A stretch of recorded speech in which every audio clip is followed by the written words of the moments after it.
now is being recorded. Okay, and the webinar now is being recorded.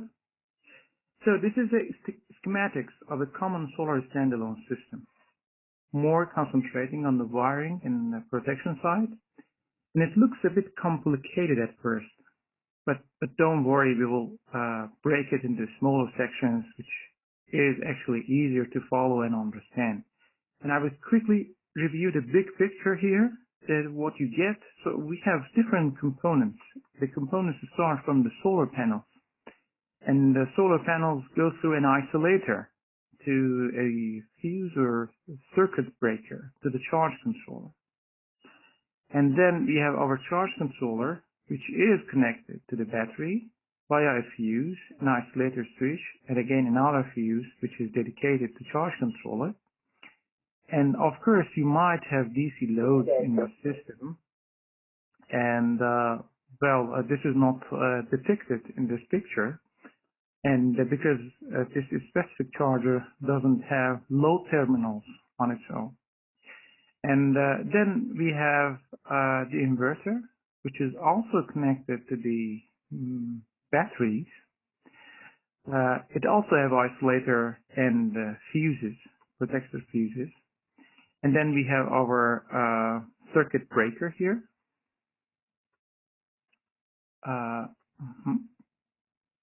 Yeah. Okay. Then we have our circuit breaker here. And then we have our AC loads.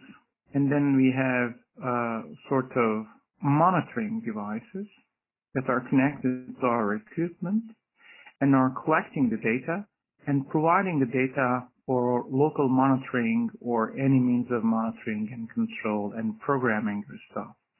And then we have, the batteries, the positive side of the batteries and the negative side of the batteries.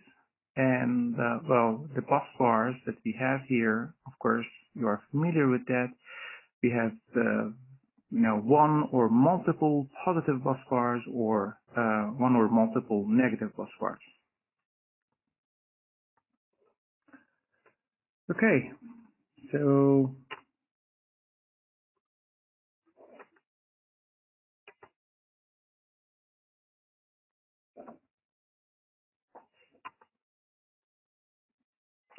for those of you who have been present in our last webinar, we have covered the basics of electrical calculations within an off-grid circuit. So the concepts such as, voltage, current, Ohm's law, power, Kirchhoff's circuit laws, and the first and second law has been covered in the past webinar. And phenomena like resistance and voltage drops in inductors and the wires are also covered. And today we'll be using those, terminologies and those concepts to build the wiring section. And wherever is needed, I will just have a very quick review about what we have covered in the past webinars. So we will start with the solar panels. Solar panels are one of the main components of the off-grid system.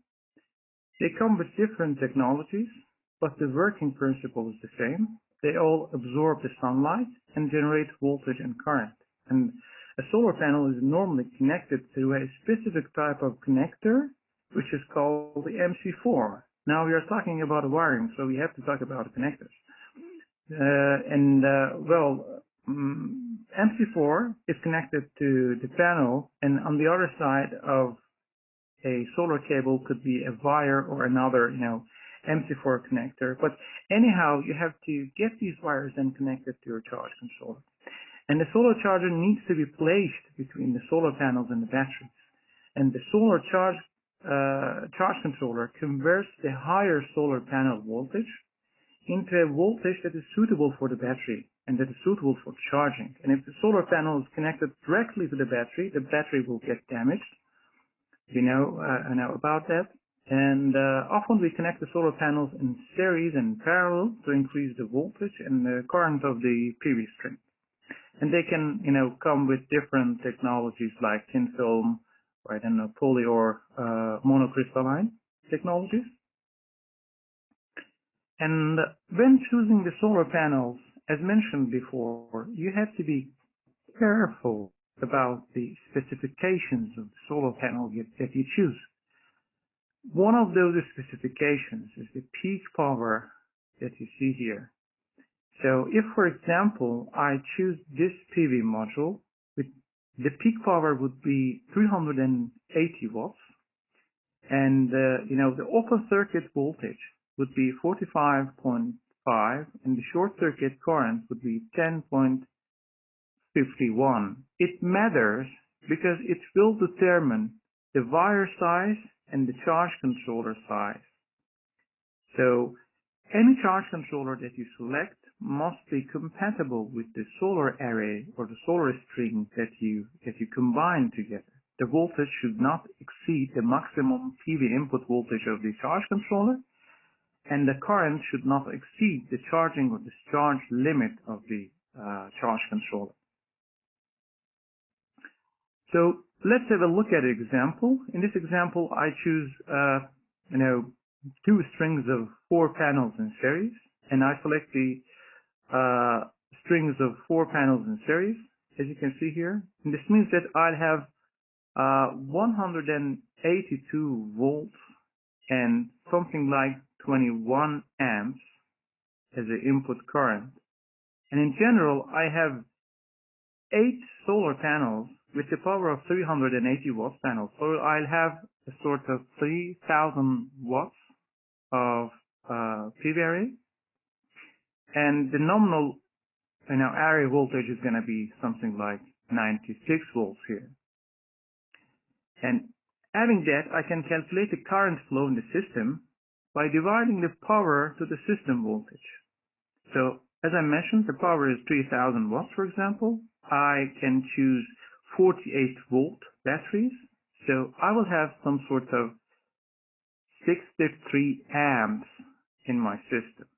So this is the power of my solar array. This is the voltage of my system. So I will have in general 63.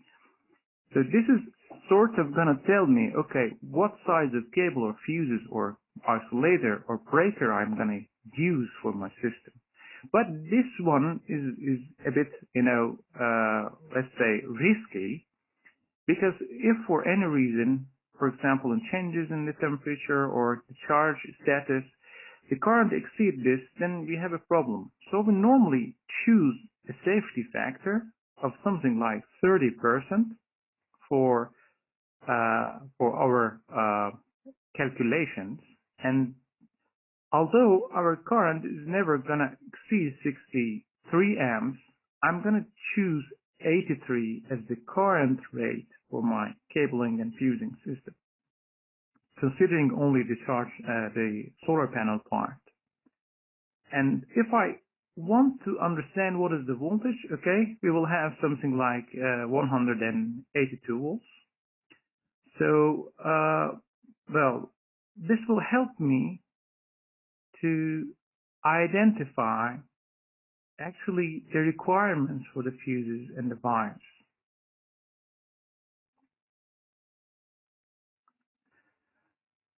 So, about the wiring itself, it's important to use the right cable material and thickness in a system. The more current you have in a system, a thicker cable is required. And the reason for that is that the cable resistance decreases by increasing the diameter of the cable. So you will face less voltage drop in wires.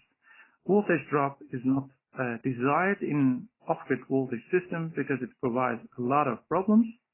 And voltage drop happens when the current travels through the wires.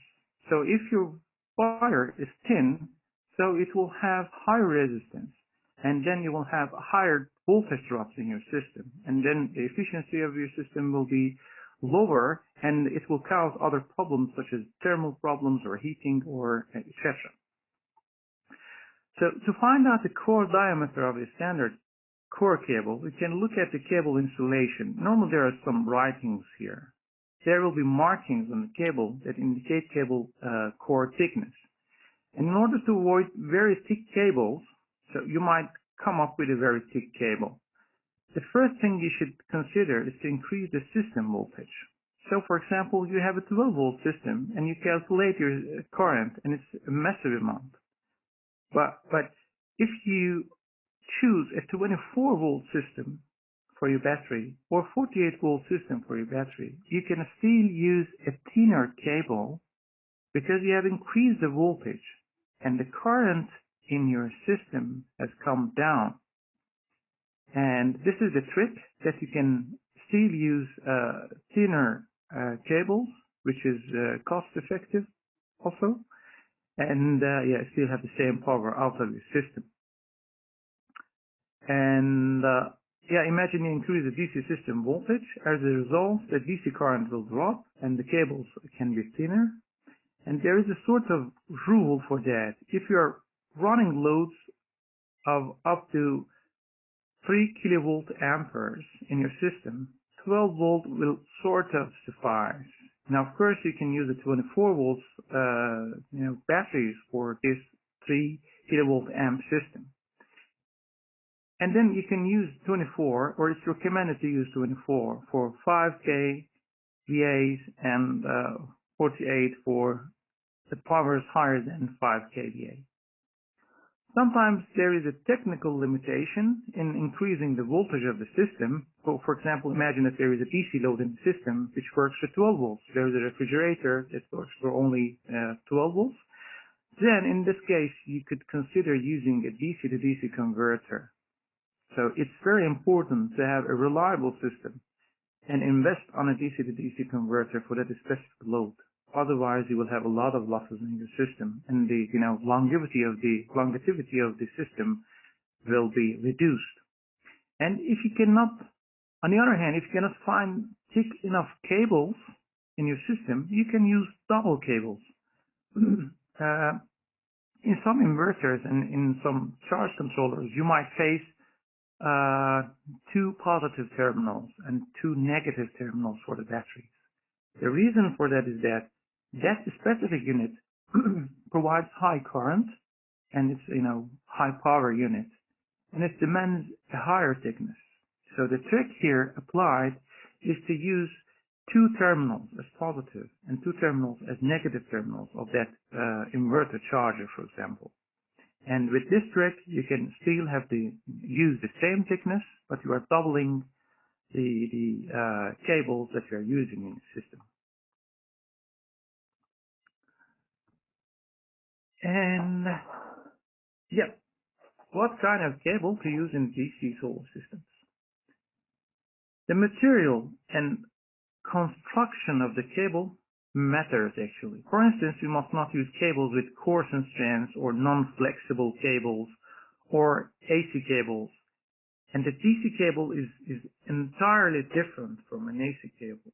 So you can find online a lot of resources about the differences between the DC cables and the AC cables. The construction is different, the strands are different, and the insulation is different. They are designed for different purposes.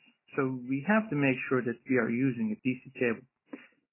Sometimes sellers offer a copper clad aluminum wire. So this is aluminum, it's not copper, and which is pretty similar and nice when you look at the cable.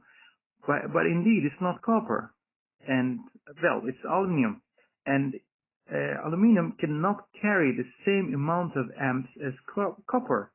And so if you use those cables, although you use the right thickness, the current will be limited.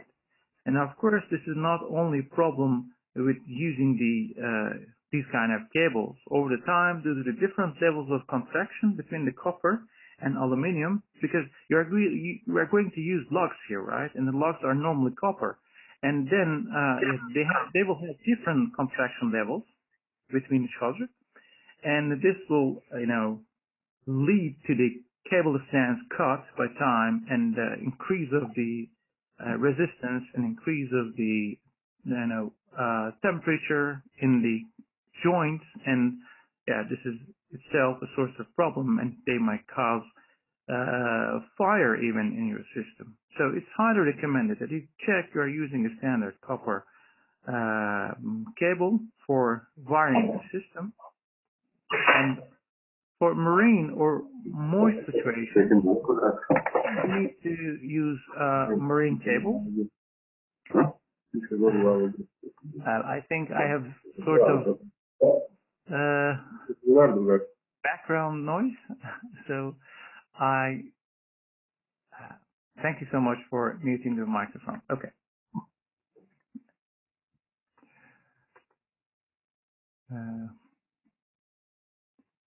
Yeah. So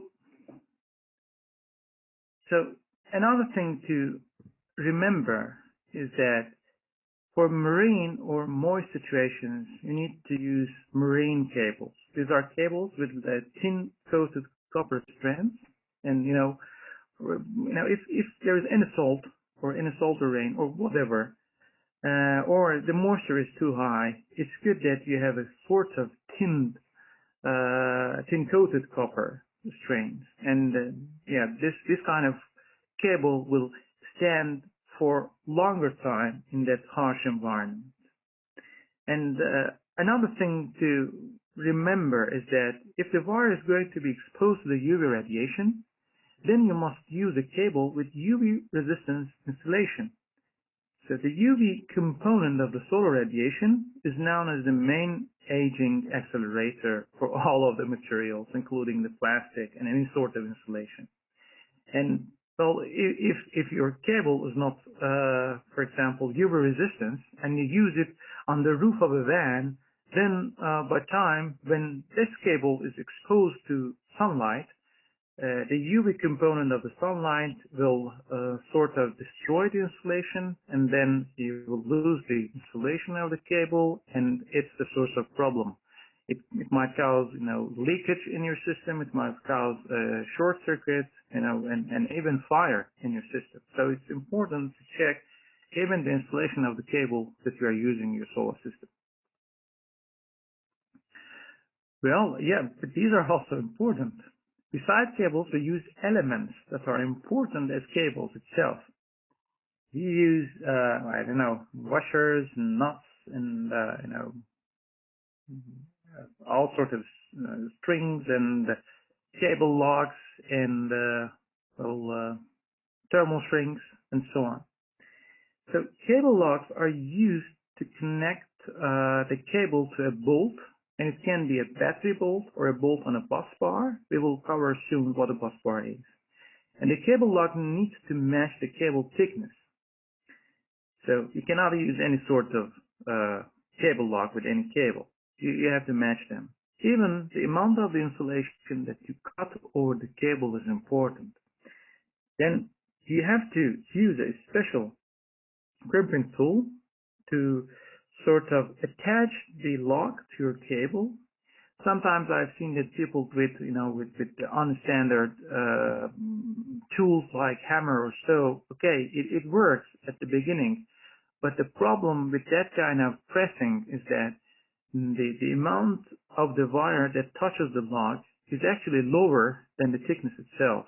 So you have a very high resistance there at your joint, and it will get warm. And yeah, we have seen a lot of failures in the field because of this problem. So the tools that we are using for pressing the lock to the cable and the amount of the insulation and making it water and moisture resistant is also very important. So if you do not cover it by the shrinks, then that will, by time, the cables will corrode, and this corrosion will increase the resistance again, and then it will get hot. So even very small parts of your installation will matter. Again, special care is required when connecting the locks to the mounting surface. This is also important. Sorry. There should not be anything between the lock and the surface. So if you have, for example, a copper bus bar, your lock should just perfectly align to the surface of your copper bus bar. Well, you can put over it, the washers and the spring ring and the nut to tighten it, but there should be nothing between the log itself and the copper surface.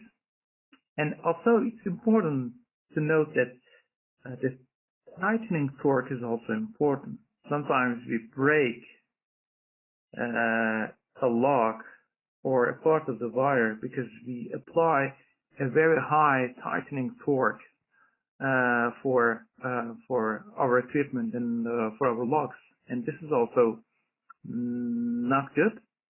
And it's better you use a sort of machine that has a predetermined torque, so that you do not create a resistance variation between your connectors.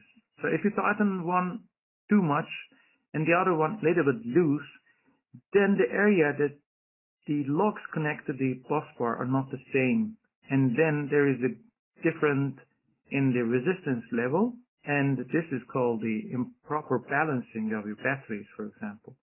So it's better that you apply the same cable length and the same torque and the same sort of connectors, washers, nuts, and springs, and everything should be the same between the batteries, so that all the batteries actually see the same resistance towards the loads, towards the inverter, and the components of the system. So we have covered this in the previous webinar, but I think it's worth mentioning it again here. So we see this a lot in the field, and this is the source of let's say damages to a lot of batteries. What happens here? Why this is wrong? So consider that if you have your loads here, then the resistance that this battery sees between itself and the loads is really too low, because the wire is, the length of the wire is shorter in comparison with the other batteries. So each battery has its own internal resistance as well. So if you compare this with this one, it sees a longer cable distance, and each cable has its own resistance. So this battery sees almost 4 Rs, and this battery sees almost 6 Rs, 3 here and 3 here, 6, and this one is 4 Rs. So this one sees 2 Rs. So what is the effect of that? When the resistance is low, the current will be higher. So the highest current would be for this battery, and then for this battery, then for this battery, and this will have the lowest amount.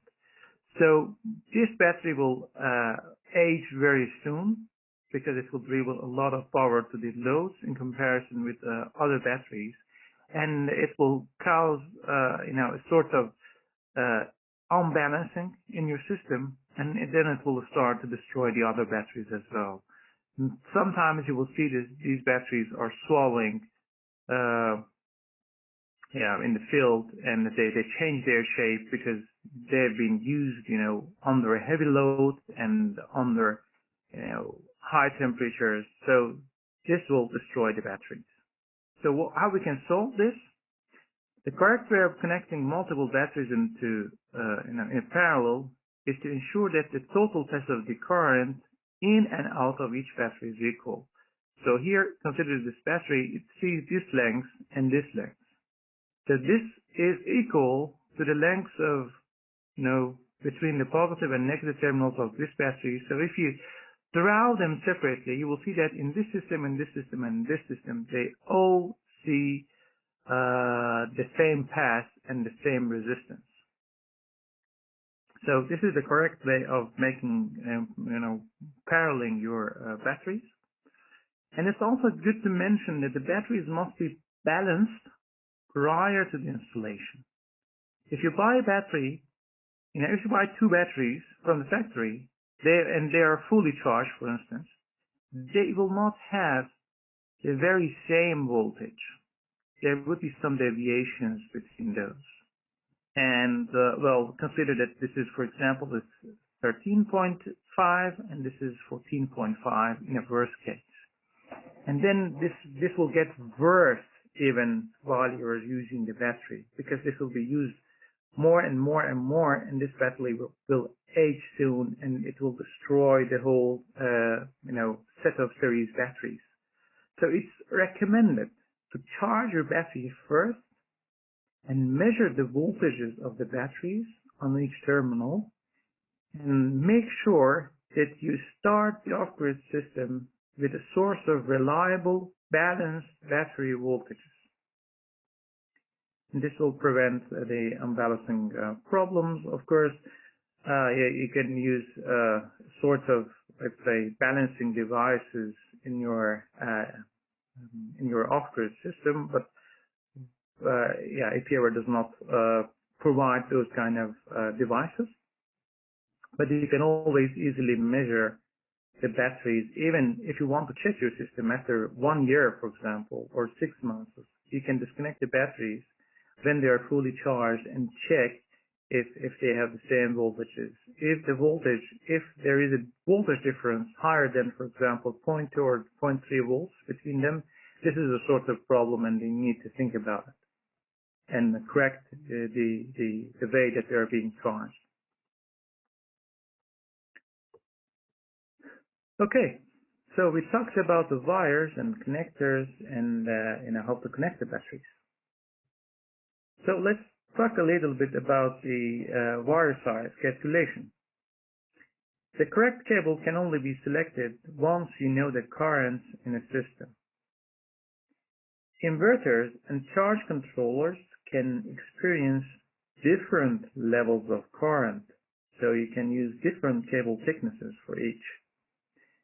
And you need to look into the product manual first. It normally says what is the cable size or gauge of the cable. So the gauge would be stated on the product manual, which makes our lives easier. We can just easily obey that, and we know that this is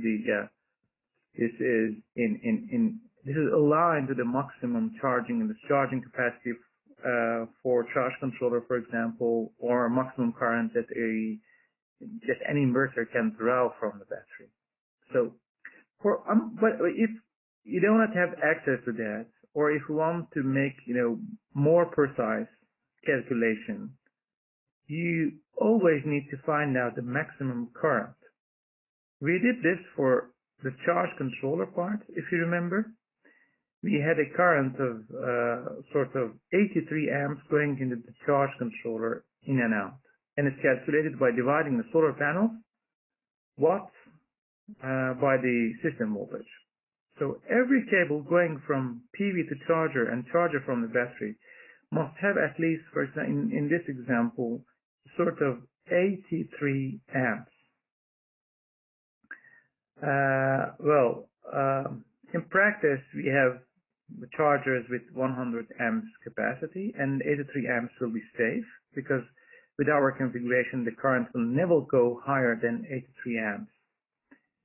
So you can, after determining this current, you can use the closest wire in terms of thickness that provides this current capacity.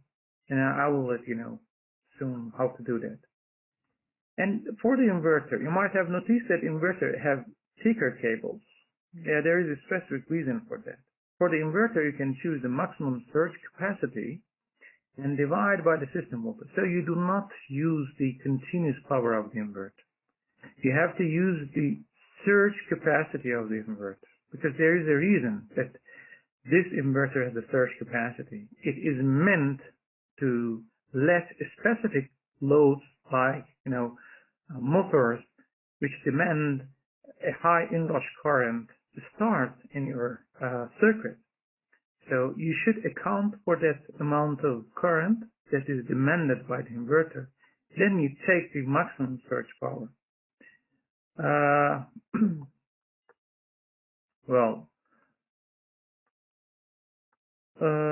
For the charge controller, the limit will be the charging and discharging capacity. We talked about it. And for inverter, if you consider that you have 6 kilovolt amperes, then you divide it by your system voltage, which is 48. Then you will have a sort of 125 amps.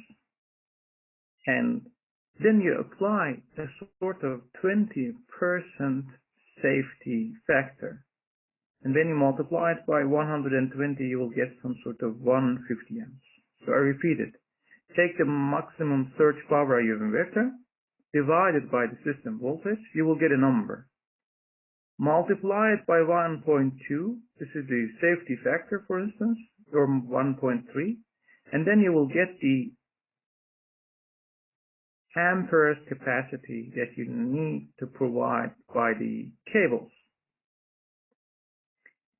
And after you determine this, then, well, you can determine the cable size as well. There are different size calculators or different tables that you can work with to identify the size of your cable.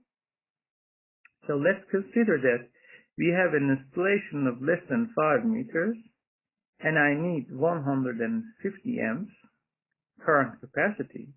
Then I'm going to use a cable with the section area of 25 square millimeters. 50 square millimeters. And, well, of course, you can use a pair of 225 cables, but this is what we use. And for example, if for the charge controller, I needed something like 83, so that's going to be 105, the closest standard cable size for that.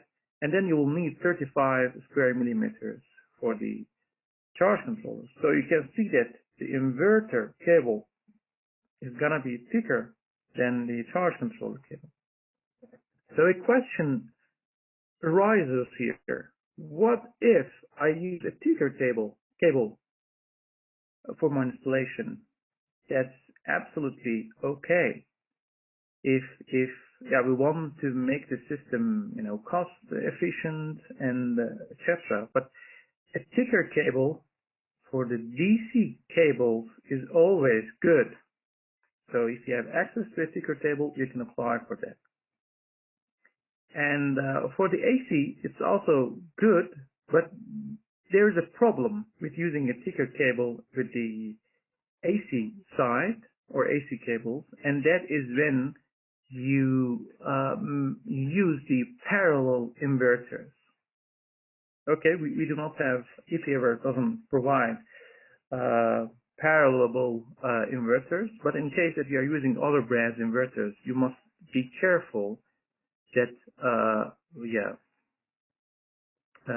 you do not use thicker AC cables for inverters in parallel. There is a specific reason for that, which we are not going to cover that today.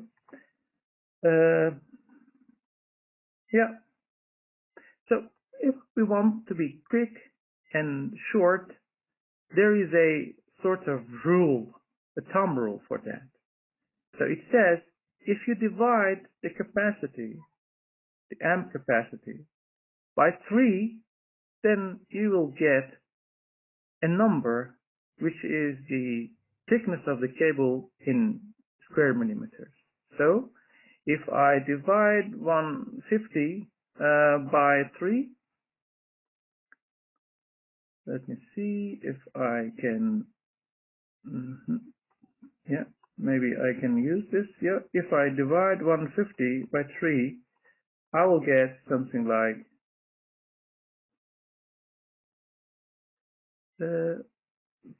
50. 50.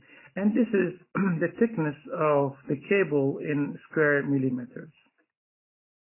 And it's the same. If you divide the amount of the current that you got, for example, for the charge controller, then you will get the same for the cables. So a straightforward and easy thumb rule is to divide the current by 3, and what you get is the cable thickness in square millimeters.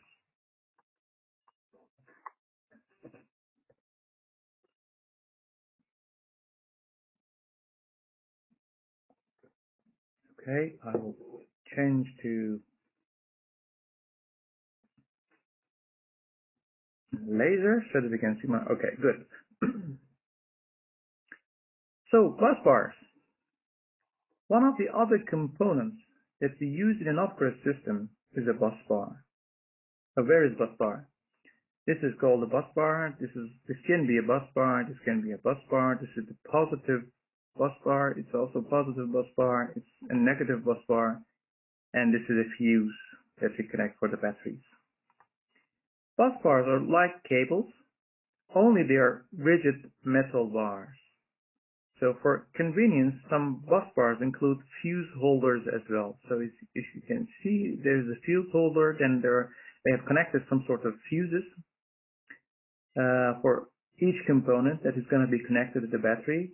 In my case, for simplicity, I have one inverter, and I've used this terminal of the bus bar, which also has a fuse to connect the batteries to my inverter.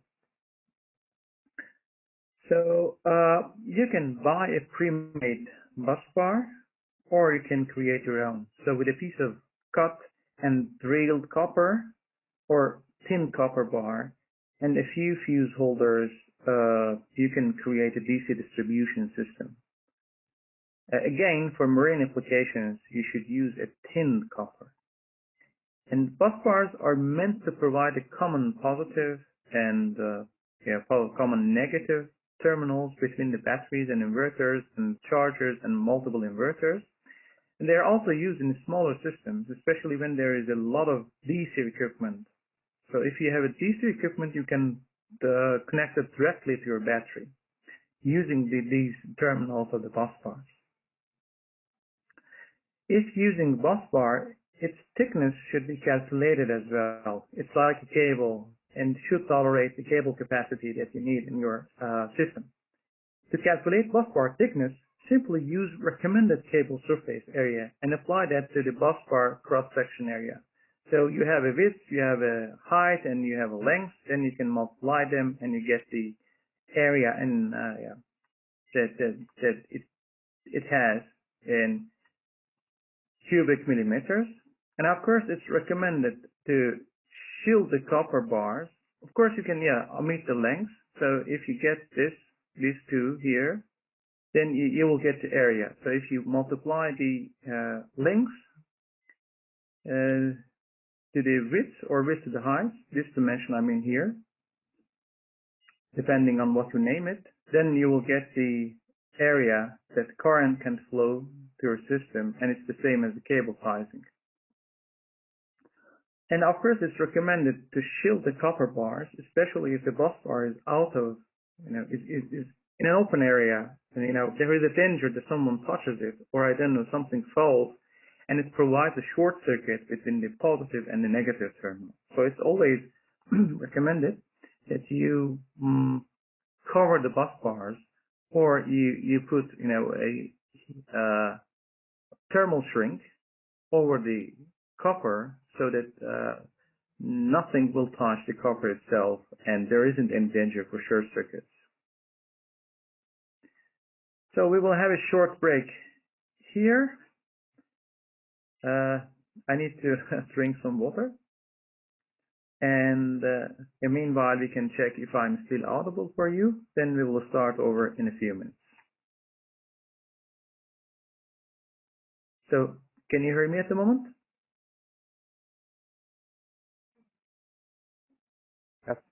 Yes. Yes. Okay, perfect. Yes. Okay. So, I'm good to go. Yes, thank you for the confirmation. Okay. Now the fuses, circuit breakers, and DC isolators. You see now all these sorts of equipment in the market when we are searching for the upgrade, products and tools, and it might sound a little bit confusing because there are lots of types of it in the market, and each has its own application. So we will have a sort of brief, short overview of each one. So Fuse or circuit breakers and DC isolators are sort of protected devices, and when there is an overload in the system or a short circuit, fuses save the system from damages.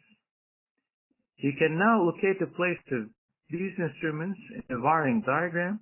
So you see this is a fuse, this is an isolator, this is also a fuse. A fuse is an electrical safety device is mentioned, and it protects an electrical circuit against high current or high transients. The fuse is placed in the supply cable of an electrical device. And as soon as current flows through the fuse that is higher than its current rating for a certain amount of time, the fuse will blow. Once the fuse has blown, no more current will flow into the circuit, so this is sort of open circuit, and this really protects. So a general rule here is to share. Fuses not only protect the devices and the batteries, but also they protect the wires at first. A device might withstand the high current for a longer time, but cables get heated when there is a high current. And then when they heat it, then they start to, provide fire, and, it's a disaster. So a sort of fuses need to protect the cables. So what I prefer normally in design when it comes to the sizing is that, okay, I might use a cable with higher capacity. As I told you, if I have options for thicker cables, it's always good to use it. But I strictly adjust the fuse current rating a little bit higher, maybe let's say 1.5, maybe times than the maximum current of my system. And I will tell you that there are, time ratings for the fuses as well. So no matter if the cables for a short time are getting 1.5 times the maximum current, but then it will start to blow and trigger, and then, the cables will be safe, of course. So several types of these fuses are available in the market, and they tend to be either confusing. We have ANL, Mega, CNN, and etc. We have the isolators, we have the fuse holders, and we have, let's say, automatic switches or circuit breakers and MCBs and so on. So in general, you have three types of fuses. You have the wire fuse, the thermal fuse, and the magnetic fuse. So traditionally, a fuse contains a wire or a strip of metal that melts as soon as unacceptable current passes through the fuse. And when the wire in the fuse has melted, the electrical circuit has been broken and no more current will flow in the circuit. So once the fuse has blown, it will need to be replaced by a new fuse to make the circuit operational again. This is much cheaper than replacing the charge controller in the system. So it's always good to have fuses in your system. And these fuses are one-time fuses, let's say, and once they have blown, they cannot be reset. You need to replace them. Another type of fuse is automatic fuse, often called the circuit breaker or miniature circuit breaker, or CD or MCB. And these devices interrupt the current flow when high current is detected. So, depending on the type, sometimes they will reconnect after the high current is passed, or they need to be manually reset. And they do not, need to be manually reset. Sometimes they're automatic. They do it themselves, but sometimes you have to do it, manual. These do not need to be replaced often. If the case is not really severe, then these are not damaged, and by connecting or reconnecting them, the circuit will be closed again. So there are two ways how these fuses operate, either thermal or magnetic, or a combination of these two. So the thermal circuit breaker contains a bimetal strip that heats up when overcurrent flows, and it bends when heated up, and by doing so it will break the path of the current. The magnetic one contains an electromagnet that is sensitive to larger amounts of the current. When a large current flows the electromagnet, it creates a magnetic force that breaks the path of the current. So we have also ratings for these sorts of fuses, all of them. So we have, let's say, the current rating, the voltage rating, and the speed rating. A fuse needs to match the current rating of the cabling in the circuit. The general rule, as I told, is that you use a current rate which is 1.5 times higher than the maximum current that your circuit is going to experience. We have calculated that for the inverter and charge control. Regarding the voltage, the fuse voltage rating needs to be equal or bigger than the experienced or expected maximum voltage in the DC system or AC system. Yeah, because we have, DC types and AC types. And most DC fuses are suitable for 12 volts and 24 volts. But there are also 48 volts, versions, and you can just purchase them.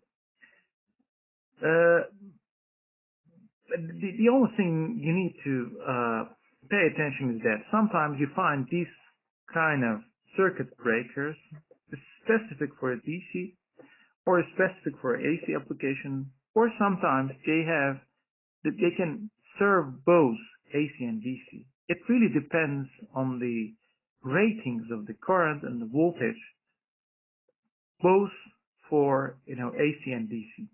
So if you find a fuse or a circuit breaker, let's say a circuit breaker, that can tolerate the maximum amount of calculated current and in voltage range that you have in your system, then it's the right switch to be applied, regardless if this is AC or DC. So the difference is that you need to check the labeling and the ratings of the fuse to make sure that it's suitable for your specific applications. Yeah. So,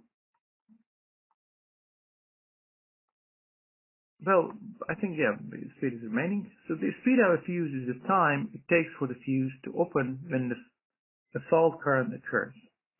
And this is indicated by the fuse material, its mechanism, and the current, and the temperature, and so on. Generally, we have two categories. We have slow blow fuses and fast blow fuses. Slow blow fuses are commonly used in DC applications that can be found in, for example, marine circuits. These circuits contain consumers with a high startup current, like motors or devices, with capacitors like an inverter. And the slow blow fuse will withstand the high short duration initial current, enabling a motor to start, for example, or an inverter to start. So we normally use slow blow fuses for the DC side, and fast blow fuses are used in AC appliances, or even in our setup. AC consumers are often sensitive to changes in flow of electricity, so they need a fuse that can react fast to protect the consumers. So it's good that, for example, consider you are using a laptop in your system. You wouldn't like to have a flow time of 150 milliseconds for a laptop, because that already has damaged your laptop as an AC consumer. So you need a fast flowing system normally here. But it really depends on the type of the loads that you have.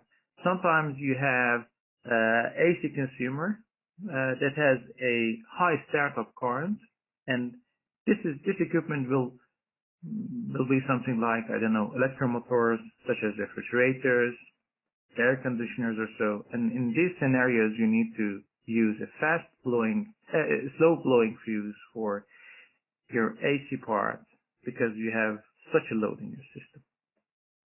But in general, to make it simple and easy to understand, we use a slow blowing fuse for DC side and fast blowing fuses or switches or circuit breakers for the AC sides. So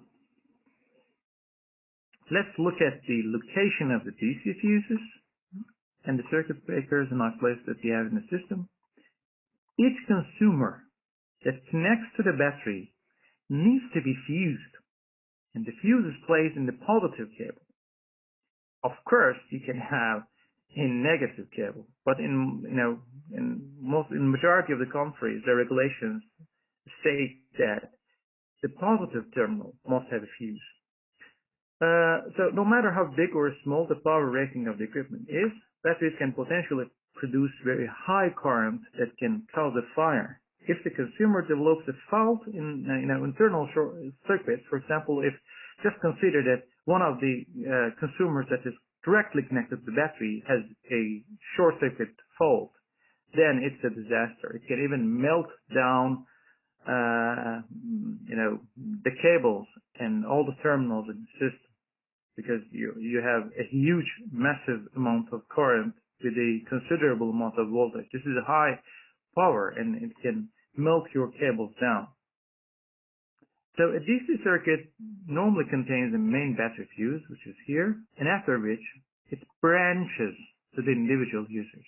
So here I've applied, just for example, a fuse for the inverter itself and a fuse for the charger itself. What is the advantage of this?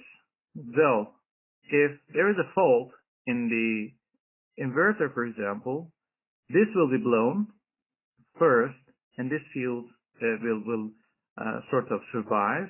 And then I know that, okay, my inverter needs to be reset, the fault happened here. But if you do not have individual fuses, you never know what happened, or you at least have to spend some time to troubleshoot and diagnose your system to find the fault that happened in your system. So it's always good to independently connect all the consumers with a sort of dedicated fuse to the batteries for troubleshooting purposes.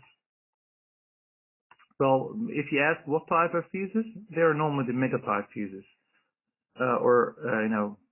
you can also put a circuit breaker here with the matching current and voltage rate. Doesn't matter. It acts like a fuse.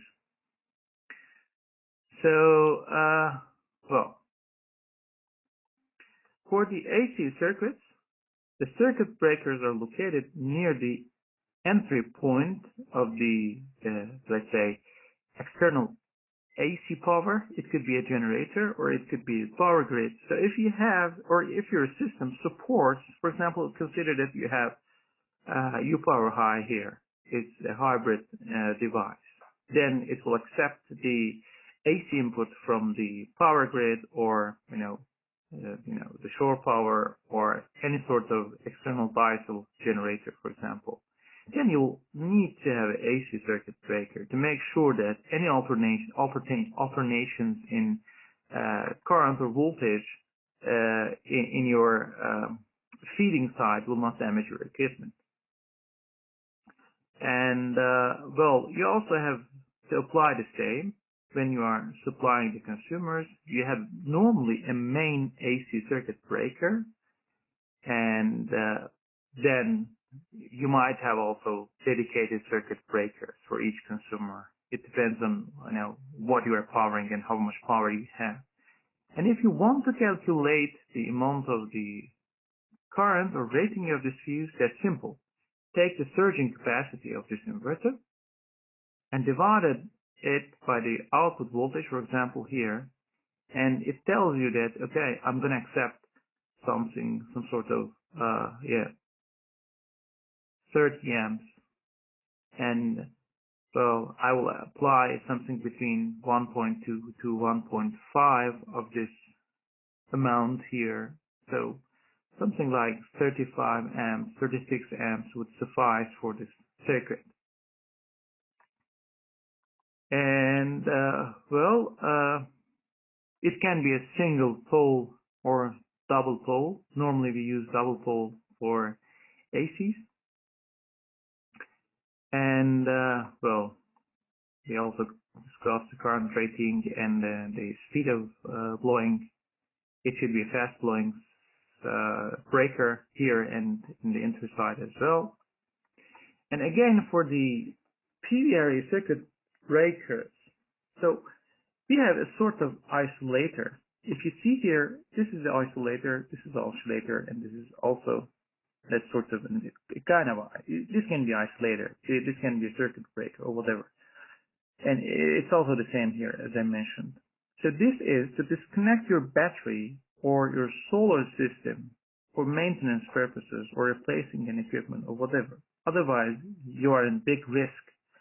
If you short circuit during the maintenance process, these cables with the negative terminals, and if you do not have a smart battery protector, then it's not good. The parts will be damaged. So we normally use the isolators. So which one is preferred to the other one? These are specific for the mobile devices. We will describe them. So these keys are good for devices like vans and boats and etc. And these are for land-based systems, the circuit breakers. So if you have a land-based system, it's better you use a circuit breaker. Or if you do not have a land-based system, it's better you use these kind of isolators. So if I want to show an example, yes, it can be like this or this or this. So well, about and after oscillation, you also have a fuse or breaker here, and you need to calculate the amount of the current that flows from your solar panel to the battery or to the charge controller. Okay, you can simply do that by dividing the power of the solar array, no matter how you connect the solar panels to each other. If you have 4 pieces of 100 watts solar panels, no matter how you connect them in parallel series, you will get 400 watts. So it's easy to calculate how much power you have in solar arrays by adding up the power of each individual solar panel. And if you divide it by the system voltage, then you will get the maximum ampere or maximum current that is going to flow through the solar panels to your charge controller. Of course, you need to select a charge controller that accepts a higher current. So for this one, I would select a 100 amp charge controller. But for the fuse ratings and the cable ratings, we know that the cables coming from here and going to my system needs to tolerate 83 amps. And this is sort of calculated, and you are safe if you use a cable with 100 amps capacity.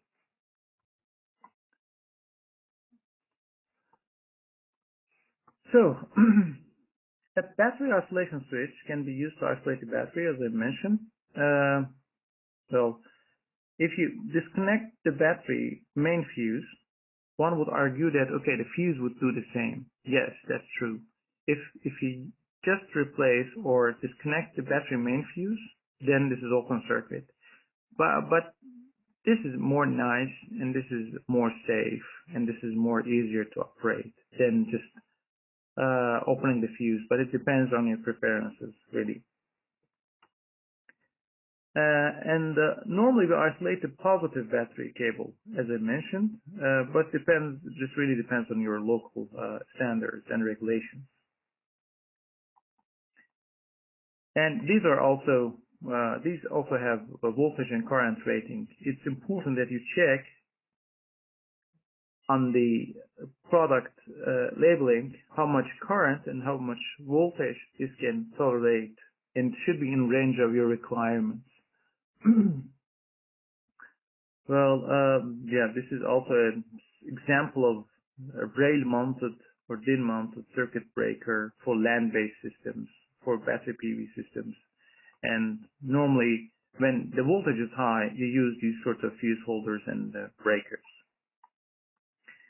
And well, these are also the isolators for PV panels, for example. This also makes it easy. So we had a sort of, let's say, isolated here. You can use either these type of switches in your system just to make sure that you have safely disconnected the solar panel from your system. Okay, and then we have the surge protection devices. It's here. We will have another webinar that we will discuss this in more details, but in general, surge protection devices provide protection against the hazards caused by surges or, high transients and etc. And this is very common in the field. It frequently happens if your installation is outdoor installation, and depending on the elevation and the shape of the installation, you might experience some sort of transient. So if, for example, I want to mention if you have two clouds, for example, and you have your solar panel here, for instance, then a direct current flow from a cloud to your solar system can provide these high transients. Or if you have, for instance, a current flow between two clouds, this amount of current is massive. So you have some sort of wires in your system, and this is a conductor.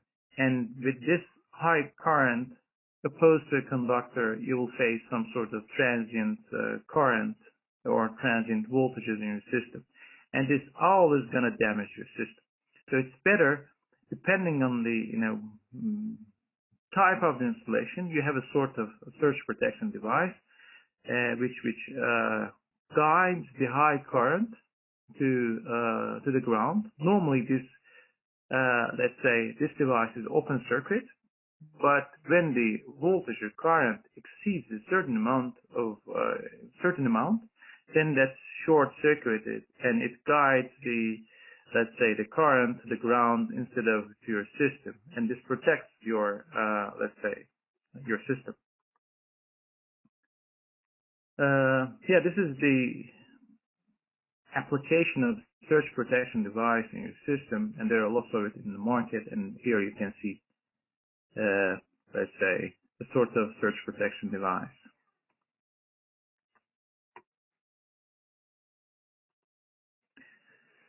And we also have this communication wirings. And what are they for? This charge controller here,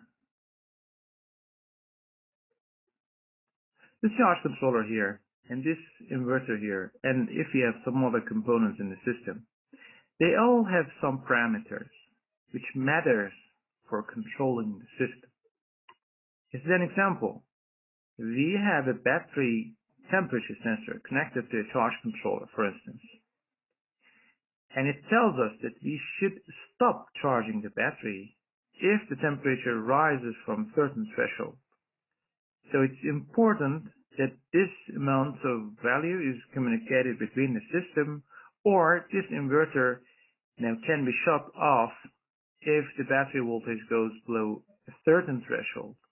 So if you can see here, you have a communication cable that goes from the charge controller to this module, which is just a RS-485 module. I will describe it. And from the inverter to the module, and then you have a local monitoring system, and then you can connect it to any sort of application, a mobile device, or Bluetooth, Wi-Fi, etc. So these cables are not really carrying a lot amount of amperes or voltage or etc. They are just signal lines. And the protocol is Modbus.